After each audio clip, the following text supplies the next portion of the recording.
আসসালামু আলাইকুম ভিউয়ার্স, আপনারা সবাই কেমন আছেন? আশা করি ভালো আছেন। কিন্তু চট্টগ্রাম বাঁশখালীর এদিকের মানুষগুলো ভালো নেই। বাঁশখালীবাসী মানুষগুলো খুব কষ্টে আছে। বন্যায় তাদের ঘরবাড়ি সব ভেঙে গেছে।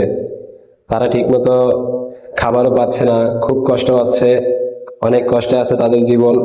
তাই আমরা সবাই মিলে আমাদের টিম স্বেচ্ছাসেবী বন্ধু মহল চট্টগ্রাম মহানগরের পক্ষ থেকে আমরা সবাই যতটুকু পারি ত্রাণ সামগ্র চট্টগ্রামবাসীকে দেওয়ার জন্য রেডি করতেছি। অবশ্যই আপনারা ইতিমধ্যে দেখতে পাচ্ছেন যে এই আমাদের কাজ চলতেছে। আমাদের এগুলো প্যাকেটিং করা শেষ হলেই আমরা রওনা করব বাঁশখালীর দিকে। স্বেচ্ছাসেবী বন্ধু মহল এর পাশে যারা ছিলেন তাদেরকে সবাইকেই জানাচ্ছি আন্তরিকভাবে ধন্যবাদ। বিশেষ করে আমরা চাই আপনারাও এগিয়ে আসুন, আপনারাও সাহায্যের হাত বাড়ান বাঁশখালীর দিকে।